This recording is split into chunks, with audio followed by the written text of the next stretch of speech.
জানিয়ে দিব এই মুহূর্তে পাওয়া সর্বশেষ বাংলা সংবাদ। শুরুতেই শিরোনাম। আওয়ামী লীগকে কর্মসূচির অনুমতি দিচ্ছে না সরকার।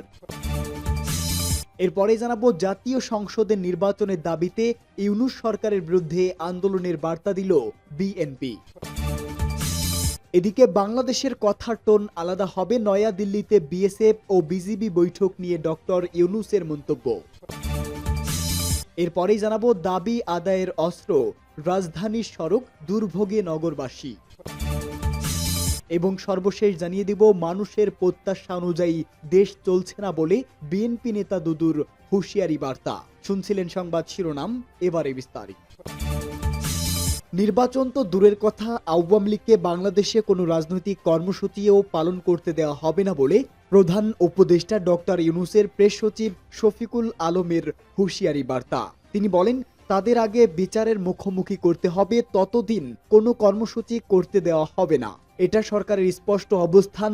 দিন কয়েক আগে এই আলম জানিয়েছিলেন, আগামী নির্বাচনে দেশের সাবেক শাসক দল আওয়ামী লীগকে অংশ নিতে দেওয়া হবে না। তাদের বিরুদ্ধে স্বৈরাচার ও গণহত্যার বিচারের পরেই নির্বাচনে অংশ নেওয়ার বিষয়টি বিবেচনা করা হবে। ৫ আগস্টের পর শেখ হাসিনা দেশ ছাড়ার পর নতুন সরকারের সমর্থক বাহিনী আওয়ামী লীগের বহু নেতাকে মারধর, এমনকি খুনও করেছে।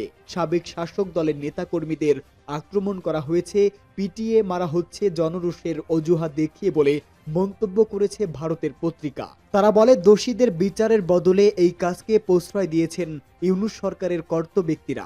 আওয়ামী লীগের হাজার হাজার নেতাকর্মী সমর্থকদের হেনস্থার জন্য ভিত্তিহীন মামলায় আসামি করা হয়েছে। দলের বহু নেতাকর্মী প্রাণ বাঁচাতে ঘর ও দেশ ছাড়া। এই পরিস্থিতিতে অন্তর্বর্তী সরকারের উপরে চাপ বাড়ানোর পাশাপাশি অস্তিত্বের প্রমাণ দিতে ফেব্রুয়ারির প্রথম দিনটি থেকে 18 তারিখ পর্যন্ত পরপর কর্মসূচির ঘোষণা করেছে আওয়ামী নেতৃত্ব।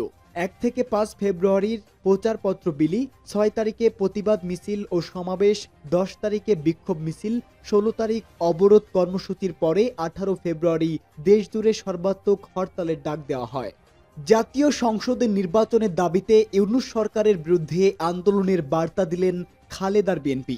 জাতীয় সংসদ নির্বাচন আয়োজনের ক্ষেত্রে তালবাহানার অভিযোগ তুলে বাংলাদেশের প্রাক্তন প্রধানমন্ত্রী খালেদা জিয়ার দল বিএনপি আবার মোহাম্মদ ইউনূসের নেতৃত্বাধীন অন্তর্বর্তী সরকারের বিরুদ্ধে আন্দোলনের হুঁশিয়ারি দিয়েছে। দলের সর্বোচ্চ নীতি নির্ধারক মঞ্চ স্থায়ী কমিটির সদস্য সালাউদ্দিন আহমেদ সরকারের ভুল শুধরে সঠিক রাস্তায় আনতে এবং রাজনৈতিক সরকারের পথ পরিষ্কার করতে দ্রুত পদক্ষেপ নিতে যাচ্ছে বিএনপি বলে মন্তব্য করেছেন। তাদের দলের এই পদক্ষেপকে আন্দোলনও বলা যেতে পারে বলে জানিয়েছেন সালাউদ্দিন।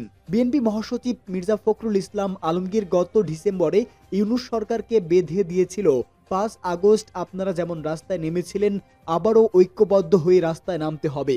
ভোটের অধিকার, ভাতের অধিকার আদায়ের জন্য এবং ন্যায় বিচার পাওয়ার জন্য রাস্তায় নামতে হবে।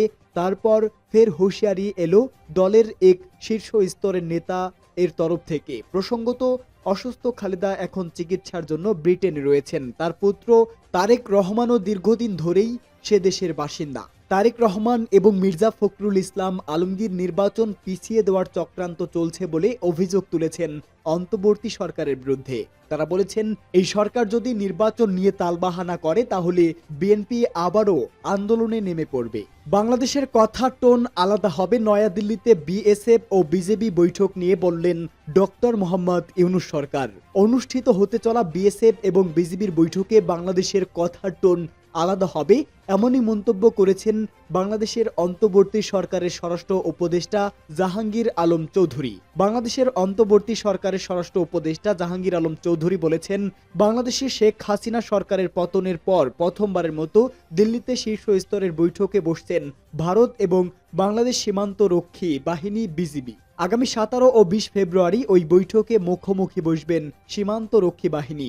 বাংলাদেশের সংবাদ মাধ্যম প্রথম আলো অনুসারে বিএসএফ এবং বিজিবির বৈঠক নিয়ে প্রস্তুতি পর্যালোচনা বসেছে মোহাম্মদ ইউনূসের অন্তর্বর্তী সরকার। বিভিন্ন মন্ত্রকের প্রতিনিধিদের নিয়ে বাংলাদেশের সচিবালয়ের ওই বৈঠকে বিভিন্ন বিষয় নিয়ে আলোচনা হয়। বৈঠক শেষে বাংলাদেশের স্বরাষ্ট্র উপদেষ্টাকে প্রশ্ন করা হয়, এবারের বৈঠকে নতুনত্ব থাকছে কিনা। জবাবে তিনি বলেন, নতুনত্ব কোনটা চাইছেন?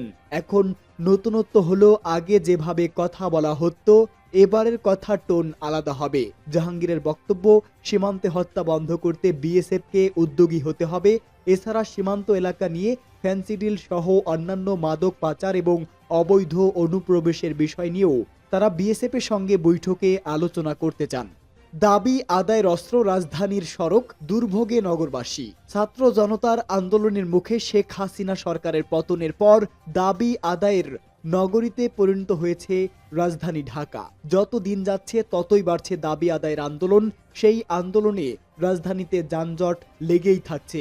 এতে দুর্ভোগে পড়তে হচ্ছে নগরবাসীকে, কারণ দাবি আদায়ে সবাই রাজপথকেই বেছে নিচ্ছেন। তবে সম্প্রতি রাজধানীতে হওয়া সব আন্দোলন যে অযৌক্তিক তাও বলা যাবে না। তবে কিছু আন্দোলন রাজপথে না করে আলোচনার মাধ্যমেই সমাধান সম্ভব বলেও মত দিয়েছে বিশেষজ্ঞরা। তাদের মতে এভাবে চলতে থাকলে নতুন ইস্যুতে অনেকেই মাঠে নামার সুযোগ পাবে। তাই রাজপথে নামার আগে দাবি যৌক্তিক ও বিবেচনা সম্ভব হলে তা সমাধান করতে হবে, নয়তো এই প্রবণতা বাড়তেই থাকবে। জানা গেছে চলতি মাসে ইবতেদায়ী মাদ্রাসা জাতীয়করণের দাবিতে আন্দোলনে নামেন ইবতেদায়ী মাদ্রাসার শিক্ষকেরা। তারা প্রথম দিকে প্রেস ক্লাবের সামনে এবং পরে শাহবাগে অবস্থান নিয়ে আন্দোলন করতে থাকেন। রাস্তা অবরোধ করে আন্দোলন করায় ওই রাস্তায় জনদুর্ভোগে পড়েন নগরবাসী। দাবি আদায় না হওয়া পর্যন্ত তারা প্রধান উপদেষ্টার কার্যালয়ের দিকে যাওয়ার চেষ্টা করলে পুলিশ তাতে বাধা দেয় এবং লাঠিচার্জ করে। পরে বিষয়টি নিয়ে নানা সমালোচনা হয়। তারপরেই ইবতেদায়ী শিক্ষকদের দাবি মেনে নেয় অন্তর্বর্তী সরকার। তারপর তারা রাস্তা ছেড়ে দেন। এদিকে মূল বেতনের সঙ্গে রানিং অ্যালাউন্স যোগ করে পেনশন এবং অনুষতিক সুবিধা দেওয়ার দাবিতে দীর্ঘদিন ধরেই আন্দোলন করে আসছিলেন রেলের রানিং স্টাফরা। এই রানিং স্টাফরা হলেন গার্ড, ট্রেন চালক, সহকারী চালক ও টিকিট পরিদর্শক। এতে করে পুরো একদিন রেল যোগাযোগ বন্ধ থাকার পর তাদের দাবি মেনে নেয় সংশ্লিষ্ট মন্ত্রণালয়। এই দুই আন্দোলনের মতো ঢাকা বিশ্ববিদ্যালয়ের উপাচার্যের এক বক্তব্য ঘিরে ঢাকা বিশ্ববিদ্যালয় ও 7 কলেজের শিক্ষার্থীদের মধ্যে সংঘর্ষ বাজে। এতে করেও রাস্তা অবরোধের কারণে যানজটের সৃষ্টি হয়। এভাবেই নতুন নতুন আন্দোলনের মধ্যে পড়তে হচ্ছে অন্তর্বর্তী সরকারকে। আর এতে করেই সুযোগে মাথাচাড়া দিয়ে উঠছেন অবৈধ আওয়ামী ফ্যাসিস্ট সরকারের কর্মী সমর্থকেরা। মানুষের প্রত্যাশা অনুযায়ী দেশ চলছে না বলে বিএনপি নেতা দুদুর মন্তব্য। বাংলাদেশ এখন ষড়যন্ত্রের জালের মধ্যে আটকে গেছে। মানুষের প্রত্যাশা অনুযায়ী দেশ চলছে না বলেও মন্তব্য করেছেন বিএনপির ভাইস চেয়ারম্যান শামসুজ্জামান দুদু। জাতীয় প্রেস ক্লাবের সামনে এক কর্মসূচিতে তিনি এই মন্তব্য করেন। শামসুজ্জামান দুদু বলেন, বাংলাদেশ হাসিনা মুক্ত হওয়ার পর মানুষের যে প্রত্যাশা ছিল, মানুষ নির্বিঘ্নে বসবাস করবে, লুটেরাদের হাত থেকে দেশ রক্ষা পাবে এবং আইন শৃঙ্খলা বাহিনী মানুষের নিরাপত্তা নিশ্চিত করবে, প্রশাসন মানুষকে সহায়তা করবে। কিন্তু গত 6 মাসে বাংলাদেশ যেভাবে চলছে, যেভাবে এগোচ্ছে, ক্রমেই পরিস্থিতি জটিল থেকে জটিলতর হচ্ছে। মানুষের প্রত্যাশা অনুযায়ী বাংলাদেশ চলছে না। তিনি বলেন, বাজার ব্যবস্থায় যে সিন্ডিকেট শেখ হাসিনার সময় নিয়ন্ত্রণ করত, প্রতিটি নিত্য প্রয়োজনীয় দ্রব্যের দাম যেভাবে অস্বাভাবিকভাবে বেড়েছিল, এখনো দ্রব্যমূল্য বেড়ে যাচ্ছে। এই অবস্থায় এই অন্তর্বর্তী সরকারকে বলবো, দ্রব্যমূল্য নিয়ন্ত্রণ করুন, যেন সীমিত আয়ের মানুষ জীবন যাপন করতে পারে, সেই পদক্ষেপ গ্রহণ করুন।